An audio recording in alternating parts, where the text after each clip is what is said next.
No is the answer if you're doing it properly. If you're prepared and you douche and stuff before the... Yours is obviously a very unique foot fetish, and that's fine. Oh, I don't think it is. That's. I mean, it's ludicrous, and if that's right, that's vile. I'm not a connoisseur of anal sex. That's why I wanted to ask that question. Oh, I just know every time I've done it, there's been no poop involved. Oh my god, is anyone looking at me? It was just like, cool, man, like, whatever. There's one advantage to being having a boner at a nudist beach. Where do you live, Mikey? Whoop. Come and well, that's very flattering, Kim. Thanks. I can keep a secret.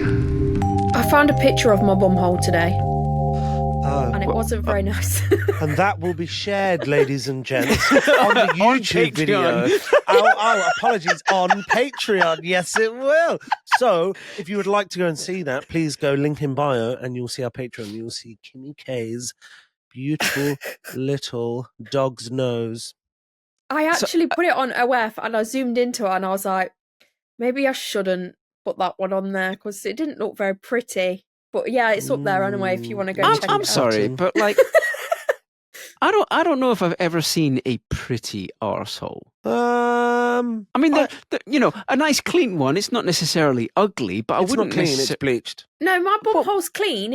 It's not like rusty. Have you ever bleached it? No. Have you not? It's not rusty. It's nice and pink, but yeah, just why are we having this conversation? Well, anyway, how about hello, introducers? Yeah, thank you. Hello and welcome to episode 46 of the Confessional Podcast. I'm your courageous co-host, Kimmi K. We've also got co-host Silly Sausage Rick, pod producer Mickey D. So yeah, there we go. That was your first confession anyway. Jesus, Kimmi K good point. has a pretty little pink bumhole. Fucking hell, that's bonkers. It does look like it's like a little pink walnut. That's what I'll say. I can't say I have ever seen my own bumhole. I don't. Yeah, it's a bit weird looking at your own butthole. I'm not going to lie. I've never done it. Odd. I've never done it. Mikey, have you? Yeah. After that operation I had at the beginning of last year, but that's for medical reasons. Prior to having an operation on your arsehole, have you ever specifically gone on the task of looking at your bumhole? Oh yeah, because I wanted to see what was going on that needed the operation in the first place. No, I mean prior to kind of that condition. No. Right. Post operation, it was like curiosity. Is like, oh god, what does it look like back there now? Wait, how did you look though? Did you use your camera on your phone, or did you squat over a mirror? No, there's a mirror in the bathroom. I just kind of bent over and looked between my legs, like I just did. Yeah. Although I didn't clang into a microphone. I did clang. I clanged my laptop, so that's my bad. I did do that. I did do that. Yeah, that was not.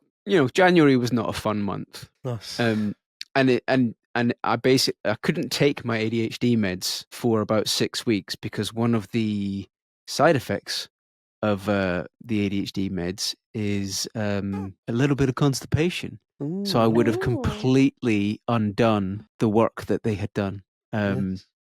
Makes sense. So there's something I didn't plan on revealing. But hey. Okay, so we're going to take a trip to everyone's favourite right angle, Urban Dictionary Corner. Let's go! Now, in our last episode, someone brought up the term chili dogging or chili dogged, which I had not heard about. Now, have either of you heard I can of the imagine term? what it is. Tell me. Okay, so you get first guess. It's shit on a dick. Because a hot dog, and then they put chili on it, that's called a chili dog, right? But why is there shit on it? Because that's the chili. Okay, and you're not a million miles away, but I wouldn't say it was right. Richard? I feel like you've just told me off because you called me Richard. I feel like I've been naughty. Richard Bartholomew Christian. It's not Bartholomew. Put it away. My middle name is Andrew. Oh. So I literally have 3 first names in my fucking name. Oh yeah, that's stupid. That's what it is. So your initials spell out rack. I didn't even think about RAC, that. yeah, they do. RAC, correct. And I'm not with the RAC, I'm with the AA, so fuck them. So, what do I think chili dog is? Chili dogging. I'm only going down this road because Kimmy's a filthy bitch and she said it. I think, but I'm going to go like the extra yard and be even more grotesque. And I think chili dogging is where you shit in someone's mouth and then you suck their dick and then your dick is going into the poo in the mouth and that's chili dogging. That's what I think. That's. I mean, it's ludicrous, and if that's right, that's vile. Like fudge packing the shit in the mouth. Oh dear. Go on, watch chili dogging. Okay. To be chili dogged. After anal sex, the male squishes his penis before cleaning it between the women's breasts. So the breasts become the bun. Oh my god.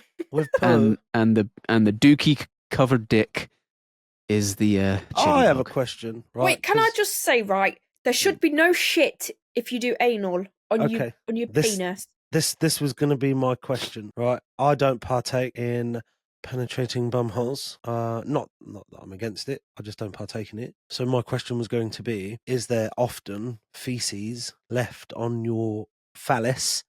He's eloquently talking about anal. Yeah, when you take it out. No is the answer if you're doing it properly. If you're prepared and you douche and stuff before, there shouldn't be any shit. Obviously, sometimes there is little accidents, but yeah, most of the time there shouldn't be any poopy unless there's already poopy in that area when you're doing that. Okay. Noted. Maybe it's a spontaneous thing. I mean, like we had a confession a while ago about a guy getting seen to in an alleyway, and the guy sort of turned. Yeah, that was an that was an interesting one. I'm not a connoisseur of anal sex. That's why I wanted to ask that question. Oh, I just know every time I've done it, there's been no poop involved. So we're back in the pod after a little digression into utter filth, which if you want to enjoy, you are going to have to subscribe to our Patreon because it is the definition of too hot for TikTok. So yeah, chili dog. That was an interesting one. It is interesting, and yeah, I don't want to try it. No, that's weird, man. That's odd. Jim Jeffries has a great joke about anal sex. It's like I'm not into the ass fucking. I mean, I do it, to keep my hand in, as it were. But the thing is about anal is like you can't smell porn, and it's off the Bear special, which is one of the best specials on Netflix. Kimmi, you would love it. I was going to set it as homework for you for comedy stuff because there's some really, really good stuff in there. So you definitely need to watch Jim Jeffries' Bear. I'll go and have a look. Nice. Oh. Shall we listen to some confessions? Yes, please.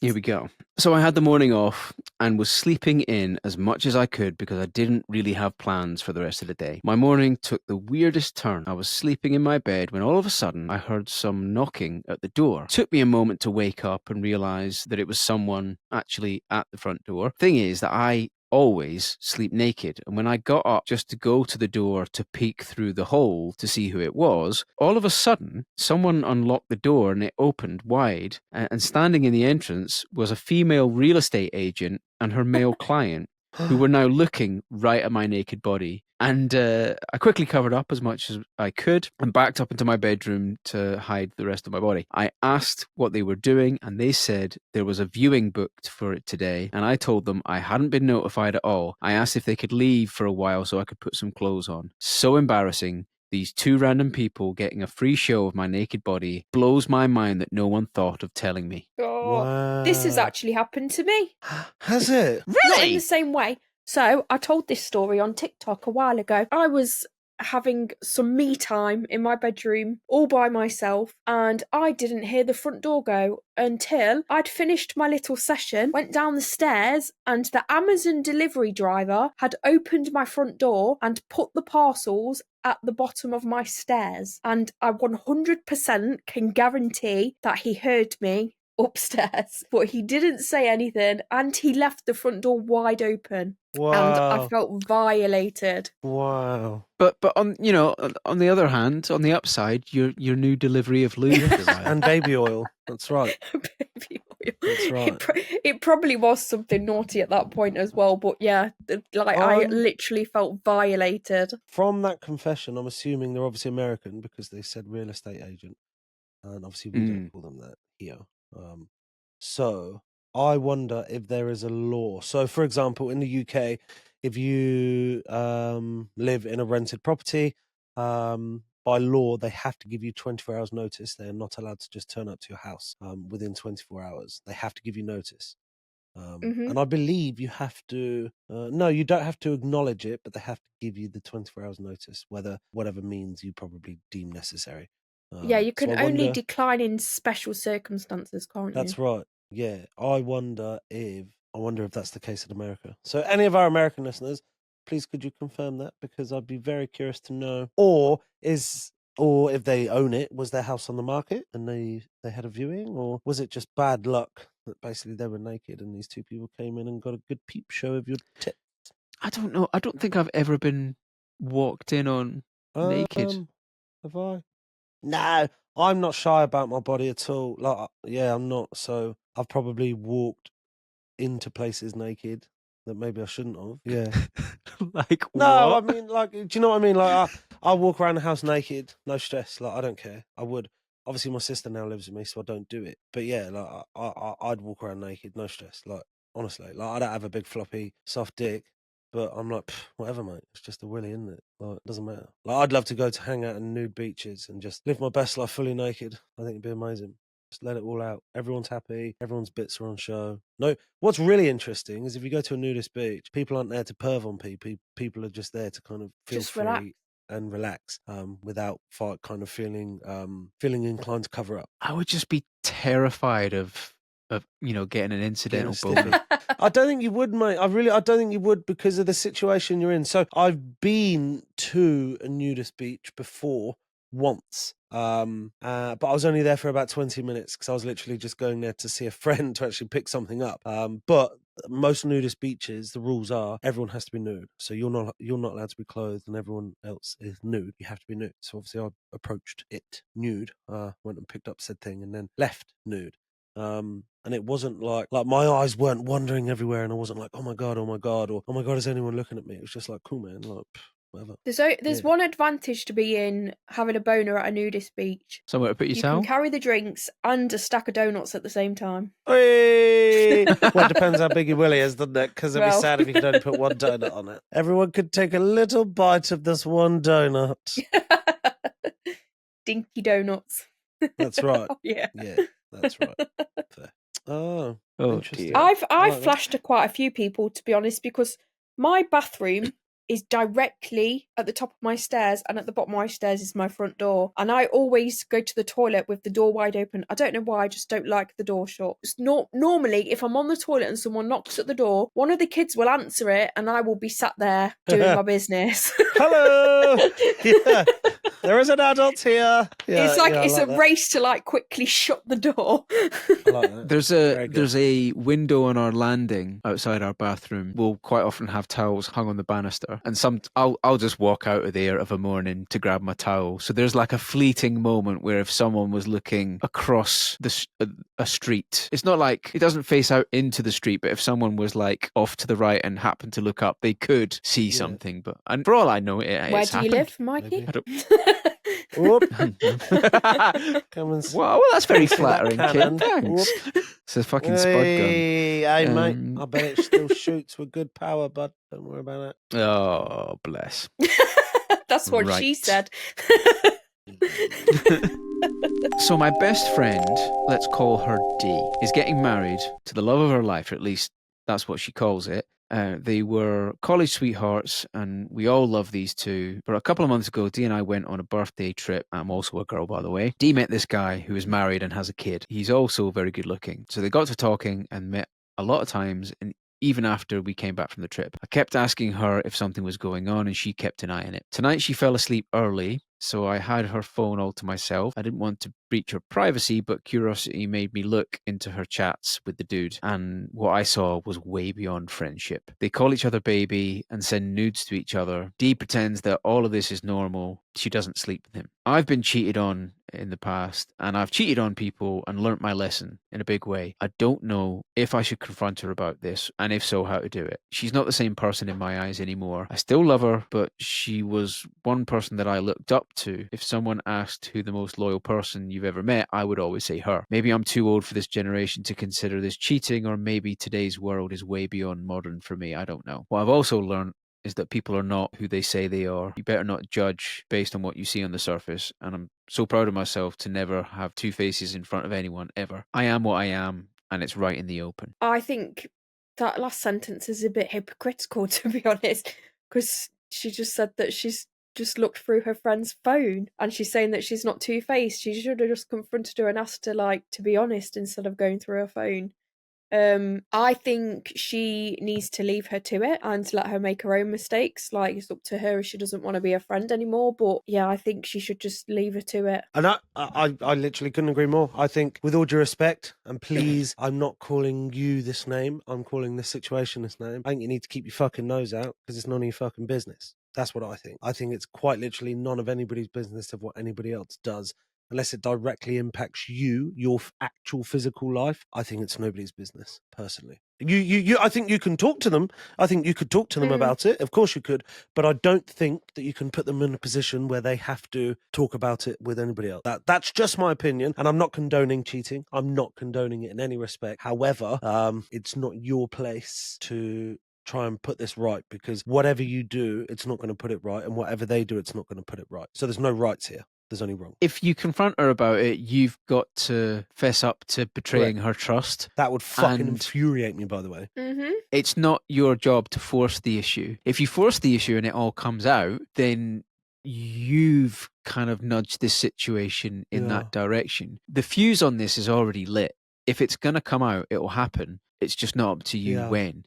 And it's the other person's responsibility to deal with the fallout. And I appreciate, obviously, this person's about to get married. I get that. And you're going to have to go to this wedding now. And obviously, put on this big happy grin and this, oh, congratulations. I hope you're together forever. And yeah, you're going to. Well, no, she doesn't have to. She can decline to go to the wedding. Like, correct. She could. If she doesn't like the situation and the person that she's friends with, then she's got a choice as well. But for somebody to say, leave her to it. everything I am is out there, I am what I am, that's not that's 100% true, because you haven't told your friend that you looked through their phone and you're keeping a secret that you know about. I think if you do want to speak to them about it, no problem. But then you also have to be prepared that they're probably going to get cross at you for reading their phone. Because that's a very intrusive thing to do. Very intrusive. Yeah, it's really shit, isn't it? I would never expect any of my friends, especially when I'm asleep, to just go through my phone looking for some information. Yeah. So I think just keeping an open mind, go for it. If you want to talk to your friend about it because it's really picking your brain so much, please do it. Go nuts. But be prepared for them to be annoyed at you for obviously reading their phone. You have to be prepared for that. All right, I've got a confession.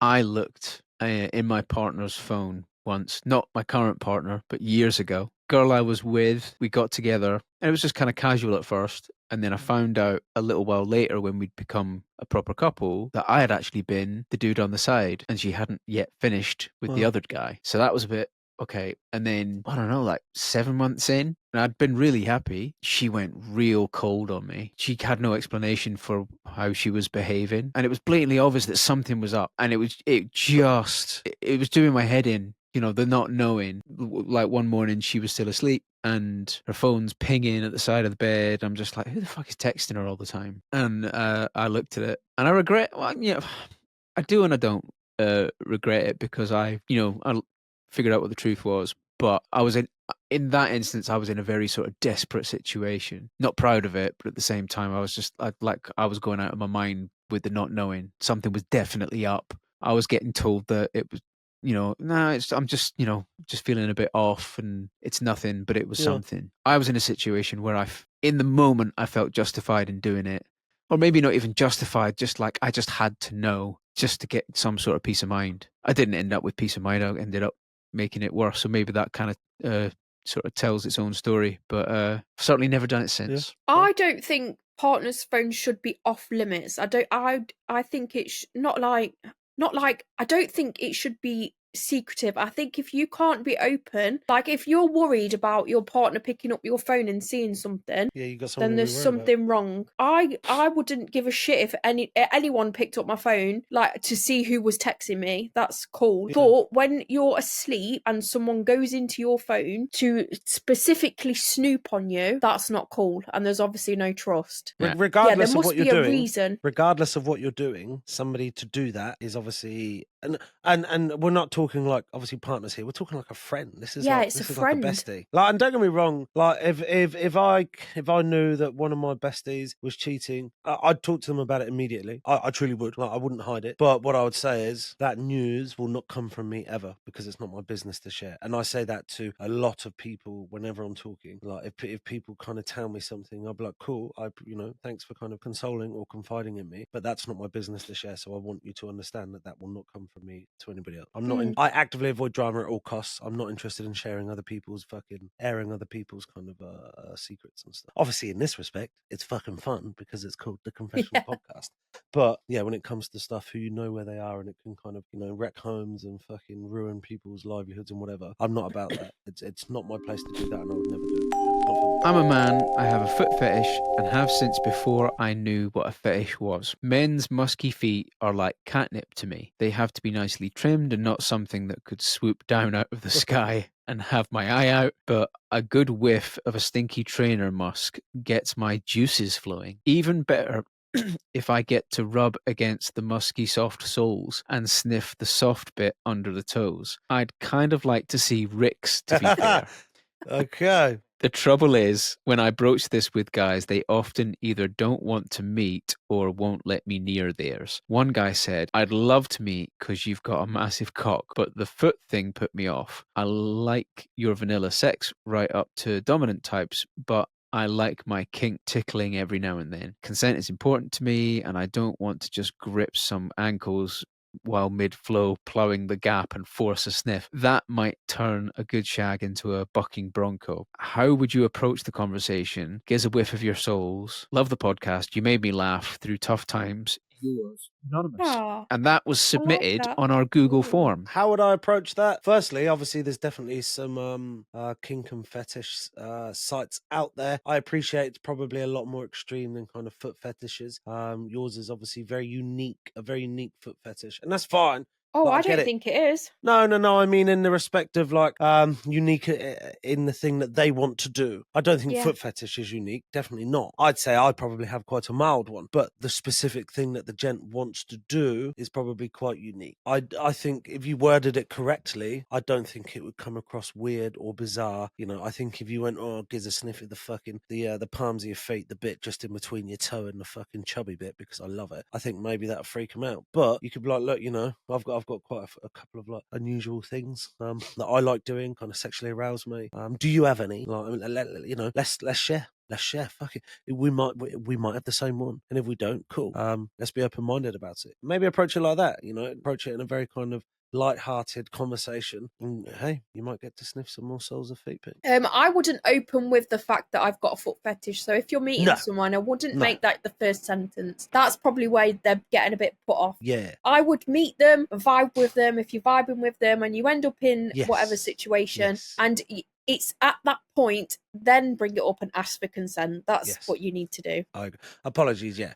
Definitely put the groundwork in. Don't just be like, let's swap fetishes. Yeah, kind of warm each other up a bit, kind of feel each other out, see how the conversation's going and flowing. And hopefully it will get to the point where you can play out your desire, good sir.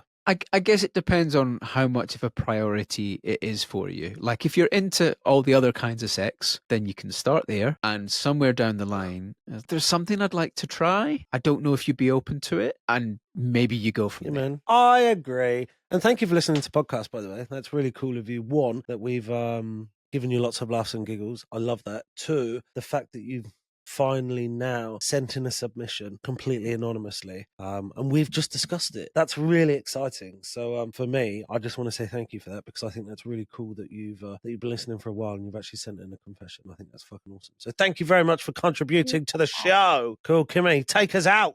bro. Well, that was the Confessional Podcast. Thank you so much for listening. Don't forget to go on to Patreon for some extra juicy goodness, including that Too Hot for TikTok, where I got a bit too personal. Yeah, she did. She did. And don't forget to join us next week where we'll have another episode. So I've been Kimmi K, he's been Rick, and we've had Mickey D, the pod producer. And we'll see you all later. Love you all. Bye. Toodle pip, motherfucker.